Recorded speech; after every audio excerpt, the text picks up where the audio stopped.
Okay, I found myself a nice piece of fallen silver birch here. If you go harvesting silver birch for the bark, where and when possible, try and harvest it from a tree that's already fallen. You know, save damaging a perfectly healthy tree, unless you're in a true survival situation, of course. But especially a piece like this that I found, it's just fallen, resting in between the limbs of another tree, so that should be pretty dry and off the ground. So take out the old Swiss Army knife and see if I can get me some birch bark. Stay tuned. Okay, see how we go here. I'm going to do this single-handedly as well, so bear with me. Just going to slice in and down, and hopefully just start to peel some of that off. Not after loads, just enough for some kindling to get a fire going. Dead nice and easy, just like that. It's probably not really fresh enough, this, but hopefully it will still have some oil content in there. What I'll do is I'll harvest a few bits, and then when I'm back at home I'll give you a demo of actually lighting a fire with this stuff. Nice bit of fungus there as well, good tinder.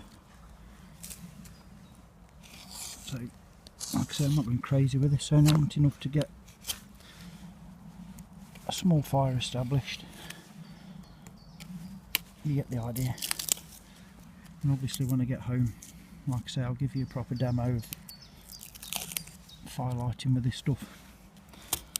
One of the best natural tinders you can get. So anyway, I'll cut back to that bit of the video. Stay tuned. Yeah. Just stopped by this birch.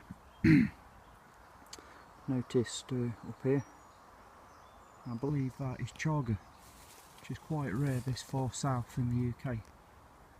So might be taking a sample of that and taking it home with me. You can actually do a herbal tea with that, eat it at a push. Great fire kindling though. That's chaga, and it's only found on the birch tree, predominantly further north than where I am. I think Sweden, Norway, they have quite a lot of chaga on their birch trees, but just thought I'd quickly share that one with you. Useful little bit of kit to know. Yeah, nice find.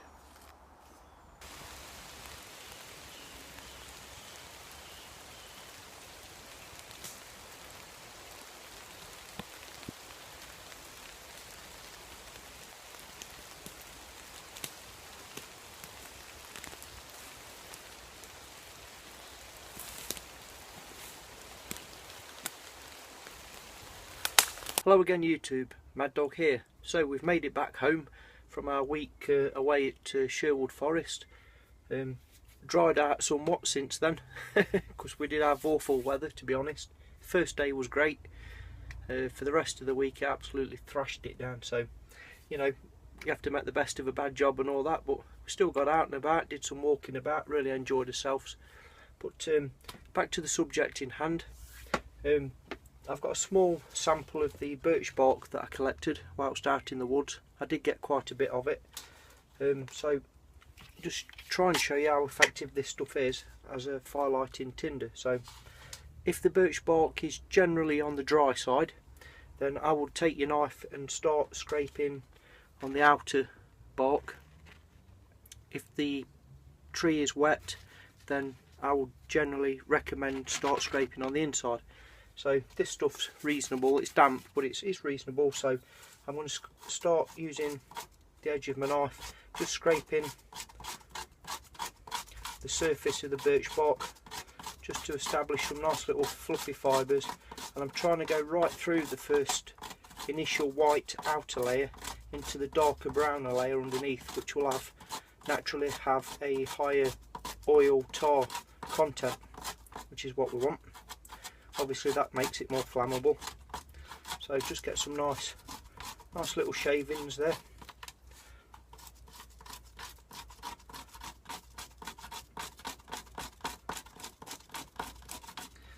Like that. So you end up with a nice little pile. Just will pick up again in this terrible lighting back in the shed, but nice little pile of tinder there. And then I recommend getting yourself some fine birch bark shavings as well, which as soon as you've ignited that, we can add straight onto it. So there's no messing about going searching for your tinder. Normal prep work applies here, so have everything ready first. Then onto which, obviously, once you've got your fire established, you would then add your kindling, your small sticks, etc. So let's see how it goes. So straight away we've got the fire going. Now immediately add more birch bark onto that. And hopefully, as you can see, that's taken straight away. It's burning pretty hot, pretty fierce. And again, the more of that we add,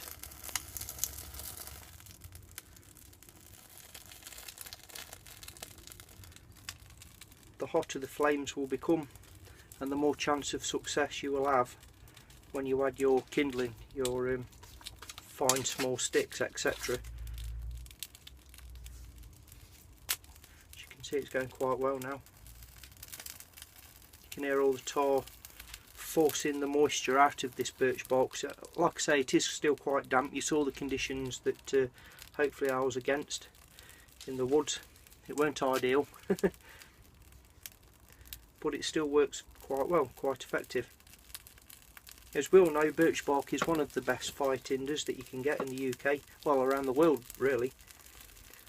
But I just thought I'd give you all a quick demonstration of how effective, and show it you in action, as it were. So there we go, we've got our fire quite nicely established now. So onto that, add your kindling, build your fire from there. You're good to go. Happy days. So I'm going to sign off now before I burn the shed down. Mrs. wouldn't be happy at all. So thank you all very much for your views, and thank you for watching as always. Till next time, which won't be long. Mad Dog signing off. Yeah.